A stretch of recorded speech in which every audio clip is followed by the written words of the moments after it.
बाकी कोई विद्वान नहीं है, ना कोई आनंद को प्राप्त करता है। यदि तम सर्वेषां मनुष्याणां परम इष्टम सच्चिदानंदादि लक्षणम नित्यम कश्चित् नैव वेद व निश्चयार्थे स परमं सुखम अपि न आपनोति। यदि तम सर्वेषां मनुष्याणां परम इष्टम, सब मनुष्यों का जो परम इष्ट है परमात्मा, उसको यदि, और वो कैसा है, सच्चिदानंद आदि लक्षणम, सच्चित आनंद आदि जो उसके लक्षण हैं, उस परमेश्वर को, नित्यम उस नित्य को, कश्चित नैव वेद यदि कोई नहीं जानता है, उस ईश्वर को यदि नहीं जानता है, तो निश्चयार्थे, निश्चित अर्थ में कहा जा रहा है, स परमम सुखम अपि न आपनोति, तो वो परम सुख को तो प्राप्त नहीं करेगा। छोटे मोटे सुख तो मिल जाते हैं, पर परम सुख कब मिलेगा? ईश्वर को जानने के बाद ही मिलेगा। तो जो ईश्वर को जानता है उसको तो परम सुख मिल जाएगा, जो ईश्वर को नहीं जानता है तो उसको नहीं मिलेगा। तो महर्षि दयानंद दोनों तरफ की बात करते हैं, जानेगा तो ऐसा होगा, नहीं जानेगा तो ऐसा नहीं होगा। साथ ही बोल देते हैं, जो उस ईश्वर को जानता है उसको परम आनंद की प्राप्ति होती है, जो नहीं जानता है तो उसको परम सुख की प्राप्ति नहीं होती है। दीदी इसमें तो जो जगत का कारण भी विद्यमान नहीं था, जैसे बोल रहे हैं कि जगत का जो कारण जो बोल रहे हैं वो भी नहीं था, कह रहे हैं, तो फिर तो ईश्वर की सामर्थ्य में था वो, तो अलग से नहीं था कोई परमाणु रूप में। तो फिर तो ये हम उसको, जैसे हम निमित्त कारण जो मानते हैं, तो उसको उपादानी कारण मान लेंगे फिर तो नहीं, उसके अंदर जो है वो उसका स्वरूप उसका नहीं, वो सामर्थ्य ही मान लेंगे कि वो उत्पन्न कर देगा, वो कोई कारण को लेके नहीं करेगा वो है? जैसे जैसे कुमार जो घड़े को मिट्टी रहती है तो उससे उदाहरण तो एक अंश में घटित होता है, उदाहरण तो एक अंश नहीं, में जैसे यहाँ पे जैसे मंत्र से जैसे लग रहा है नासत आसित नासत आसित, और फिर इधर इन्होंने जो भाष्य भी किया, यह जगत कारणम तदपि नो ना आसिन्नम ना वर्तते, तो इस तरह से जो किया इन्होंने कि वो जगत का जो कारण था वो भी नहीं था, तो इसका मतलब वो जगत का कारण मतलब वो ऐसे परमाणु रूप में नहीं था कि नहीं, तो जैसे हम सत्व रजस तम की भी जो स्थिति मानते हैं, तो वो भी तो कोई ऐसी परमाणु स्थिति तो है नहीं, वो तो वो भी नहीं था, कह रहे तो नहीं था। तो वही तो कह रहा था कि जैसे, क्योंकि कोई व्यक्ति, जैसे आप ही मान रहे हो, ऐसे कोई भी मान ले कि भाई उसमें क्या था कि खूब सारे सत्वरज तम के परमाणु का ढेर पड़ा था, और ईश्वर ने उठा उठा के कुछ के मनुष्य बनाए, कुछ के घोड़े गधे बनाए, कुछ के पर्वत बनाए, और ऐसी सृष्टि चल पड़ी, क्योंकि वो तो निमित्त कारण है। ऐसा कोई मान सकता है? ये कई दर्शनों की मान्यता भी है ना कि वो ये तो सब यानी तीन तत्व को मानते हैं, जीव प्रकृति और जगत को, तो इस तरह से तो यहाँ पे लग रहा है कि ये तो ठीक नहीं है यहाँ पे। ये ठीक नहीं है, हम ठीक नहीं है। नहीं यानी ये तो ठीक ही है। मान्यता है जो तीन तत्व वाली जो मान्यता, वो ठीक नहीं लग रही है करने का। तीन तत्व हैं पर वो ईश्वर की सामर्थ्य में हैं। वो कहीं ऐसे कोई खुला स्पेस होगा, उसमें वो पड़े होंगे और ईश्वर की प्रेरणा से वो ऐसे उसमें मतलब फिरकी की तरह घूमने लग गए होंगे। ऐसा नहीं है, वो उस रूप में नहीं थे, ये कह रही हैं। उसके सामर्थ्य में थे, उसने अपनी सामर्थ्य से बना दिया। वही तो कह रहा हूँ दीदी कि जैसे उसका सामर्थ्य जो था, तो वो है कि उसके सामर्थ्य की जैसे वो चाहे वो बना देगा, नहीं चाहेगा तो नहीं बनाएगा, उसमें क्या। और जैसे एक वो जो घट और मृदा वाला इस बात कर, तो वो तो है ही नहीं लग रहा है ऐसा कि उसका वो सामर्थ्य, उसकी शक्ति है कि वो जगत को कार्य रूप में भी व्यक्त कर देगा और अपने इसमें भी ले लेगा। तो उदाहरण तो एक अंश में घटित होता है। अब कुम्हार ईश्वर कैसे हो सकता है? ईश्वर नहीं, यानी मैं तो वो जो मान्यता जो है कि एक सत्व रजस्तम, एक प्रकृति जो नित्य ही है, ये तो हमेशा विद्यमान रहती है, नित्य है, तभी तो ईश्वर की सामर्थ्य में रही, तभी तो उससे जगत बना। तो नित्य तो है, ये तो नहीं है कह रहे हो तुम। भाष्य में भी वो जो व्याख्या की उन्होंने, इसमें मना कर रहे हैं। ये ऐसा ही है जैसे आपने एक घड़ा बनाया और वो घड़ा टूट गया, और टूट के उसका चूर्ण होके वो भी उड़ गया, तो घड़ा अब क्या हो गया? बिल्कुल ही नष्ट हो गया। पर घड़े को बनाने की सामर्थ्य तो है ना आप में, तो आप फिर ले आओगे, मिट्टी फिर बना दोगे। ऐसे सामर्थ्य में रहता है। तो वो जो सामर्थ्य है आपकी, उसको कोई देखना चाहिए, तो क्या वो उसको कोई देख सकता है? आपके उस टैलेंट को कोई देख सकता है क्या? नहीं देख सकता। पर यहाँ पे जो मृदा अगर ना रहे, मिट्टी ना रहे, तो कहाँ से बना लेगा? सामर्थ्य तो है कुम्हार में बनाने का, पर मृदा ही नहीं तो है। वो हम मनुष्यों के लिए है कि हमारे पास, यदि हमारे पास वो टैलेंट तो है, लेकिन मिट्टी नहीं है कहीं भी सृष्टि में, तो हम नहीं बना पाएंगे। तो ईश्वर के अंदर वो सामर्थ्य भी है। वो जो सामर्थ्य है वो भी ईश्वर में ही रहती है। तो हम ईश्वर को कोई मनुष्य ना समझें। एक्चुअली हम ईश्वर को क्या समझ रहे हैं? हमारे जैसा कोई मनुष्य है। तो जैसे हमारे अंदर मिट्टी नहीं रह सकती है, घड़ा बनाने की नॉलेज तो रह सकती है, पर मिट्टी तो नहीं ना रह सकती, वो तो कहीं बाहर ही रहेगी ना, रॉ मटेरियल। तो ऐसे ही हम सोच रहे हैं कि ईश्वर में ये रॉ मटेरियल कैसे रह सकता है। तो मैं आपसे पूछती हूँ कि ईश्वर में जब अब ये बनी बनाई सारी सृष्टि रह रही है, तो रॉ मटेरियल को सूक्ष्म रूप में रहने में दिक्कत क्या है? जिस ईश्वर में ये इतनी विराट भारी भरखम सूर्य चंद्र पृथ्वी, इतने बड़े बड़े सागर, वो जब उसमें अभी वर्तमान है, उसमें रह सकते हैं, तो सूक्ष्म रूप में रहने में तो बिल्कुल ही दिक्कत नहीं है। रहने में दिक्कत नहीं है, पर ये निषेध कर रहे हैं ना, इसलिए कह रहा हूँ। तो निषेध इसीलिए तो कर रहे हैं कि ईश्वर के सिवाय और किसी भी चीज का अस्तित्व नहीं होता है उस समय, इस रूप में, दिखने के स्थूल रूप में। अतीव सूक्ष्म रूप में तो होता है।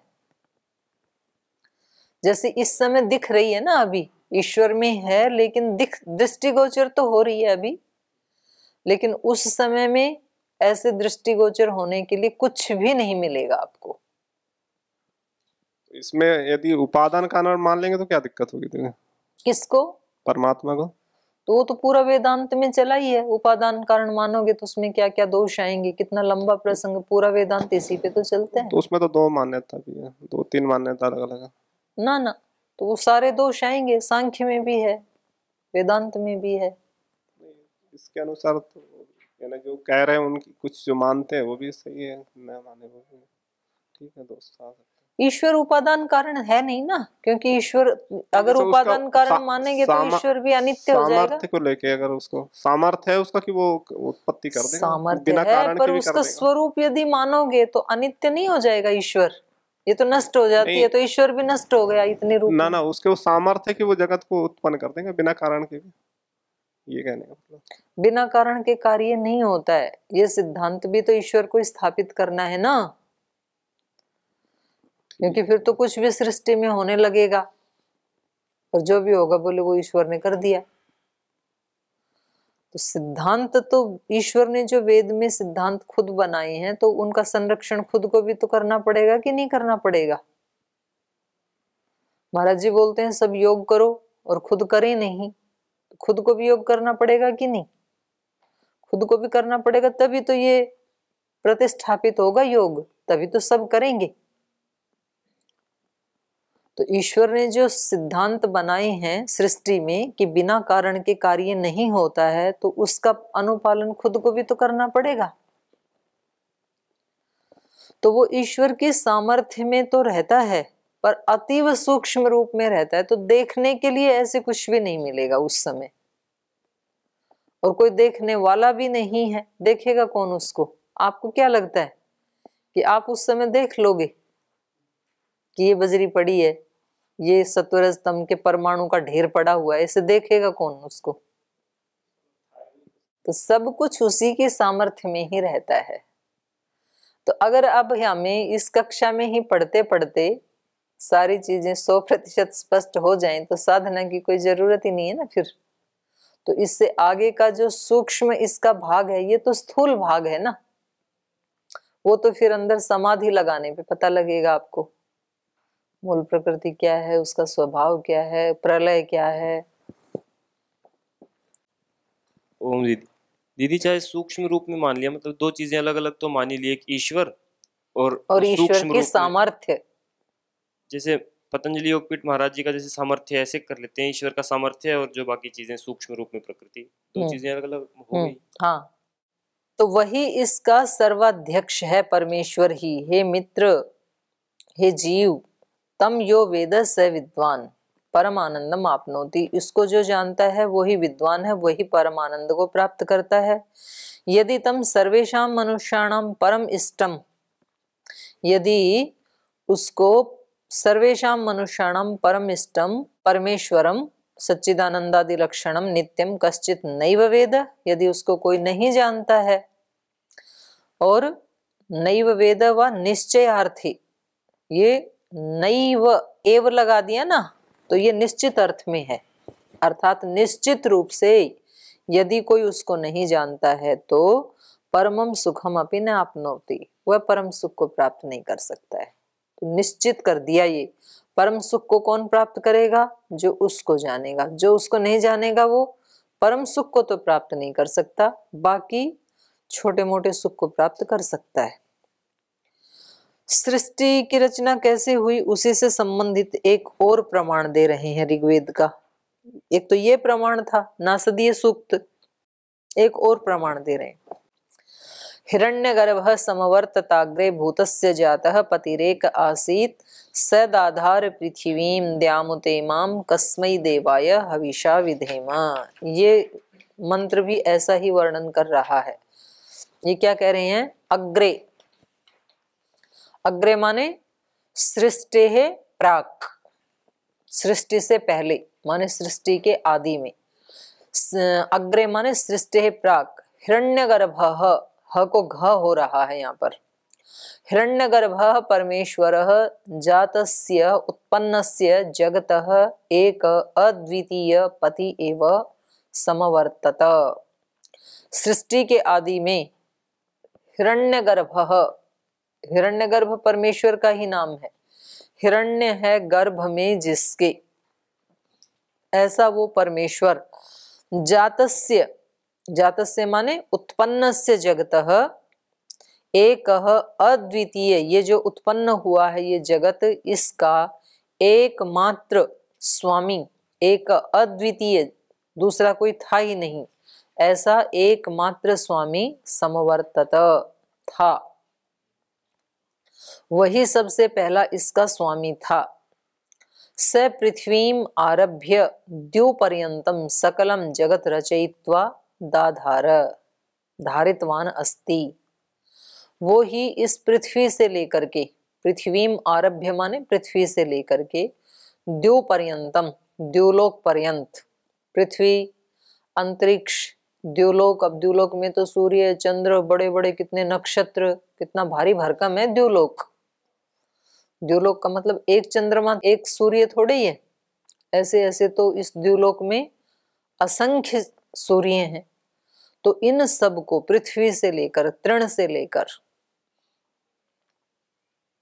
पृथ्वीम आरभ्य द्युपर्यंतम, पृथ्वी लोक से लेके द्युलोक पर्यंतम, सकल जगत रचयित्वा, इस सारे जगत की रचना करके, दाधारः, हमें लगता है कि कितना बड़ा काम है, ईश्वर को तो बहुत इसमें तकलीफ हुई होगी, लेकिन उसके लिए क्या है, ये सब क्रीड़ा जैसे है, बहुत छोटा सा काम है उसके लिए।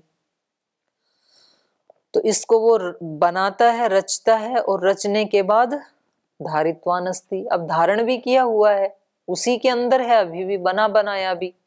ऐसे थोड़ी है बना के वो कहीं और चले गए और हमें छोड़ गए यहाँ राम भरोसे कि चलता रहेगा, ऐसे नहीं है, अभी भी हम उसके अंदर ही हैं। धारित्वान अस्ति तस्मयी, कस्मयी मतलब तस्मयी, उस सुख स्वरूपाय, उस सुख स्वरूप देव के लिए, हविषा वयम विधेम इति, हम हवि से उसकी पूजा करते हैं, उपासना करते हैं। कौन सी हवि से, कौन सी हवि से? इडली बना के थोड़ी उपासना करते हैं, उसको उसमें डालते हैं हवन कुंड में। हवि का मतलब हवि ऐसे ही बनाई जाती है बड़े याग में, वो चावल आदि से पुरोडाश जिसको कहते हैं वो डाला जाता है। तो यहाँ हवि का मतलब है हमारे जो कर्तव्य कर्म है उनके द्वारा। हविषा विधे में माने हमारे जो कर्तव्य कर्म है उसके द्वारा हम उसकी पूजा करते हैं। जो गीता में कहा स्वकर्मणा तम अभ्यर्च्य, सिद्धिम विन्दति मानव, मनुष्य सिद्धि को कब प्राप्त करता है? जब अपने कर्मों से उसकी पूजा करता है। सामग्री से पूजा करेगा तो सिद्धि नहीं मिलेगी। किसी फल फूल से, दूध से, घंटी बजा के, दीपक जला के, यज्ञ करके जब तक पूजा करेगा तब तक व्यक्ति का चित्त तो शुद्ध हो सकता है, सिद्धि प्राप्त नहीं होगी। सिद्धि प्राप्त कब होगी? स्वकर्मणा तम अभ्यर्च, अपने कर्मों से उसकी उपासना करके। क्योंकि ये सारे कर्म हमें एक ऐसी एनर्जी देते हैं, एक ऐसी सात्विक शक्ति देते हैं जिससे कि हम अपने कर्मों को पूजा बना सकें, अपने कर्मों से उसकी अर्चना कर सकें। क्योंकि गीता का श्लोक खुद ही कह रहा है कि हमारे कर्म कैसे हो सकते हैं? अर्चना स्वरूप हो सकते हैं, यज्ञ स्वरूप हो सकते हैं, पूजा स्वरूप हो सकते हैं, तब सिद्धि मिलेगी। नहीं तो सुबह शाम हम पूजा अर्चना तो कर लेते हैं लेकिन कर्म हमारे परिष्कृत नहीं होते हैं। कर्म करते समय हम भूल ही जाते हैं ईश्वर को। याद आता है जब हम पूजा करने के लिए जाते हैं यज्ञशाला में या मंदिर में या अपने आसन पे बैठते हैं ध्यान के लिए, तब ईश्वर याद आता है। काम करते समय याद ही नहीं आता है। तो कह रहे हैं तब फिर अभी आप दूर हैं। आप अत्यंत निकट कब हो जाएंगे? जब हमारे कर्म भी क्या बन जाएंगे? पूजा ही बन जाएंगे। तो इसलिए कहा तस्मई, उस सुख स्वरूप ईश्वर के लिए हविषा वयम विधेम, हम लोग हवियों के द्वारा, अपने कर्मों की हवि के द्वारा उसकी हम पूजा करते हैं। तो ये भी क्या बता रहा है कि सृष्टि के आदि में क्या था? हिरण्यगर्भः समवर्तत अग्रे। सृष्टि के आदि में वो केवल एक हिरण्यगर्भ ही था, अर्थात उसके अलावा और कोई भी नहीं था। हिरण्यगर्भ समवर्तत अग्रे, पतिरेक आसीत, सबका स्वामी वही था, सबका स्वामी ही था। सदाधार पृथ्वीम द्यामुतेमाम, फिर उसने बनाई सृष्टि और उसको उसने धारण भी किया हुआ है, उसी की हम पूजा करें। और एक मंत्र दे रहे हैं, ये यजुर्वेद में भी है, ऋग्वेद में भी है, यहाँ यजुर्वेद का लिया है। सहस्र शीर्षा पुरुष सहस्राक्ष सहस्रपात स भूमिम सर्वतः स्पृत्वा अत्यतिष्ठत दशांगुलम। वो पुरुष कैसा है? सहस्र शीर्षा, हजारों सिर हैं जिसके। इस सृष्टि में जितने भी सिर हैं, हम सब मनुष्यों के, सब प्राणियों के, गाय भैंस भेड़ बकरी कुत्ता बिल्ली चींटी सांप छिपकली, जितने भी प्राणी हैं और जितने भी प्राणियों के सिर हैं, वो सब किसके सिर हैं? ईश्वर के ही सिर हैं वो सब। इसलिए वो क्या है? सहस्र शीर्षा। सहस्र शीर्षा पुरुष सहस्राक्ष, हजारों आंखें हैं उसकी। तो हजारों आंखों का मतलब है सब प्राणियों की आंखें भी उसकी आंखें हैं। और जहां किसी की भी आंख नहीं है वहां परमेश्वर की आंख है। व्यक्ति देखता है ना कि यहाँ तो किसी की आंख नहीं है, मुझे कोई भी नहीं देख रहा है, तो वहां उसको कौन देख रहा है? ईश्वर देख रहा है।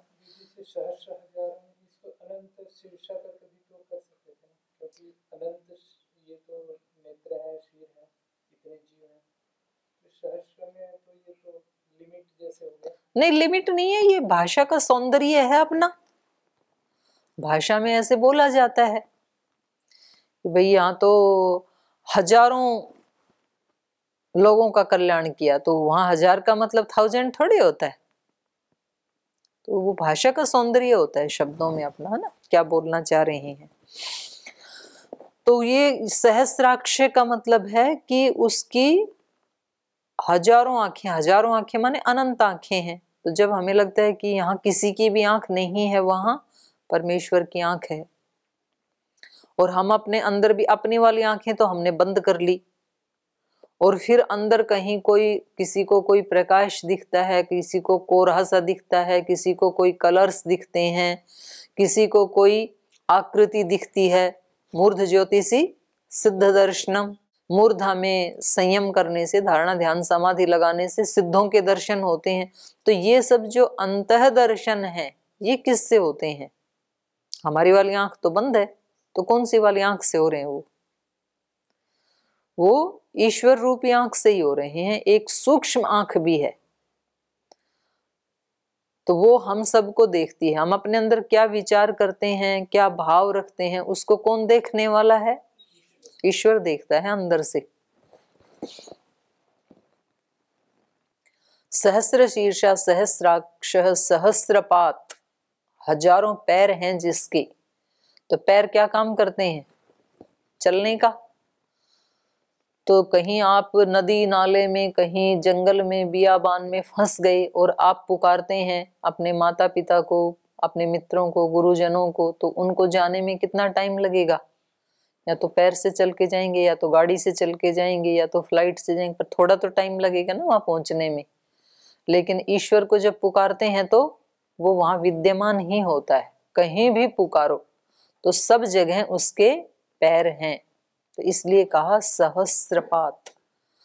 स भूमिम सर्वतः स्पृत्वा अत्यतिष्ठत दशांगुलम, सारी भूमि को सब तरफ से आवृत करके, और ये दशांगुल में रहता है। तो इसका ये अर्थ कर रहे हैं महर्षि दयानंद, इसको पढ़ते हैं। सहस्र शीर्षा अत्र मंत्रे पुरुष इति पदम विशेषम अस्ति। इस मंत्र में जो पुरुष शब्द है, सहस्र शीर्षा पुरुष, सहस्राक्ष पुरुष, सहस्रपात पुरुष, तो ये जो पुरुष है ना, कह रहे हैं ये विशेष्य है।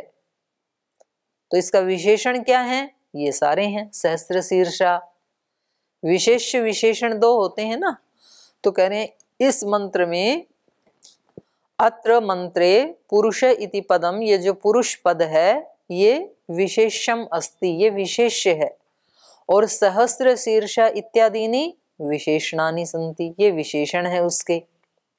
अत्र पुरुष शब्दार्थे प्रमाणानि, तो उस पुरुष को, परमात्मा को पुरुष क्यों कहते हैं? अब आप ये भी तो कहोगे कि उसको पुरुष क्यों कहा, परमात्मा ही कह देते। क्योंकि पुरुष कहने से थोड़ा डाउट होता है कि ये संसार वाला पुरुष तो नहीं कह रहे हैं कहीं।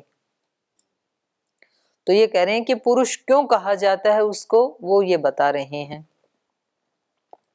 पुरुषम पुरीशय इति आचक्षिरन, पुरुष क्यों कहते हैं? पुरीशय, पुरी में शयन करता है।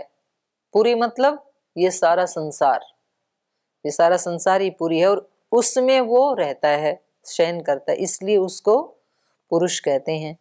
तो ये अपने आप ही कह रहे हैं। पुरी मतलब संसारी, पुरी संसारे शेते, संसार में वो सोता है। सोता है मतलब सर्वम अभिव्याप्य वर्तते, सब कुछ को व्याप्य करके वो इसमें वर्तमान है। इसलिए स पुरुषः परमेश्वरः, इसलिए स परमेश्वर पुरुष है, इसलिए वो परमेश्वर पुरुष है। पुरुषः पुरीषादः पुरीशय पूर्यतेर्वा, पुरुष के 4 निर्वचन कर दिए इन्होंने। पुरुषः ऊपर बता दिया, पुरीषादः सद्विषणगत्यो हो, और सदलि साधने 2 है ना, तो इस पुरी में बैठता है, वो रहता है, इसलिए भी उसको पुरुष कह दिया। और पुरीशय, इस पुरी में वो शयन करता है, इसलिए भी पुरुष है। पूरयते वा, इस पुरी को उसने व्याप्त कर रखा है, पुरी मतलब संसार को, इसलिए भी उसको पुरुष कहते हैं। तो अब ये बता रहे हैं पूरयन्तः इति अंतर पुरुषम अभिप्रेत्य, तो अंतर्यामी, अंतर पुरुष मतलब अंतर्यामी पुरुष।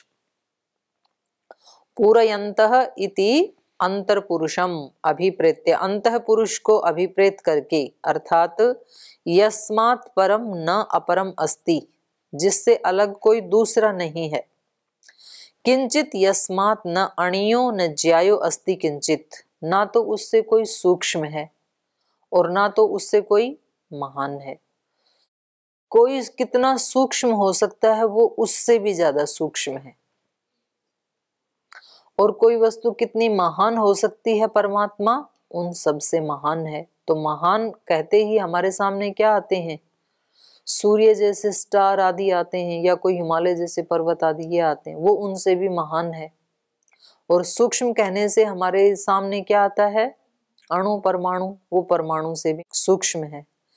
न किंचित अस्मात् अणियो न ज्यायो अस्ति किंचित, वृक्ष इव स्तब्धो दिवि तिष्ठति। वृक्ष के समान स्तब्ध, स्तब्ध मतलब स्थिर, उसमें कोई हलचल नहीं है। जैसे वृक्ष में हलचल नहीं होती है ना, एक तने, ये ऊपर जो डाली हैं पत्ते हैं उनमें तो हलचल होती है, पर जो वृक्ष का जो तना है मूल, उसमें कोई हलचल नहीं होती है। वो कैसा होता है? निष्कंप होता है। वृक्ष इव स्तब्ध दिवि तिष्ठति, वो इस सारे द्युलोक में वृक्ष की तरह से स्थिर होकर के रहता है। एकः तेन इदं पूर्णम पुरुषेण सर्वम इत्यपि निगमो भवति, तो वो इस द्युलोक में तिष्ठति रहता है, एक अकेला। तेन इदम उसी के द्वारा, इदम पूर्णम ये सारा संसार, पुरुषेण, पुरुषेण माने उस परमात्मा के द्वारा, वो पुरुषयः पुरुषेण उस परमात्मा के द्वारा ही सर्वम इत्यपि निगमो भवति, ये सब कुछ उसी के द्वारा पूर्ण किया गया है। वो स्वयं भी पूर्ण है, उसके द्वारा ये सारा संपूर्ण जगत भी बनाया गया है, ये भी इसका निगमन है। पूरी सर्वस्मिन् संसारे अभिव्याप्य सीदति वर्तत इति। करें, पूरी का मतलब है सर्वस्मिन् संसारे, इस सारे संसार में, अभिव्याप्य इसको व्याप्त करके, सीदति वो रहता है, सीदति माने वर्तते रहता है। पूरयते वा यह स्वयं परमेश्वर इदं सर्वं स्वस्वरूपेण पूरयति व्याप्नोति तस्मात् स पुरुषः, वो स्वयं वो जो परमेश्वर है इस सब को अपने स्वरूप से, पूरयति माने व्याप्नोति व्याप्त करके रखता है, इसलिए वो पुरुष है। यह जीवस्य अपि अंतर्मध्ये अभिव्याप्य पूरयति तिष्ठति स पुरुषः, जो इस जीव के अंदर भी, बाहर तो है ही है, हमारी आत्मा के अंदर भी, जीवस्य अपि अंतर्मध्य अभिव्याप्य पूरयति, उसके अंदर रह करके जो तिष्ठति विद्यमान है वो पुरुष है। तम अंतर पुरुषम अंतर्यामिनम परमेश्वरम अभिप्रेत्य य मृक् प्रवृत्ता अस्ति। तो इसको कल पढ़ेंगे, आज यहीं विराम देते हैं।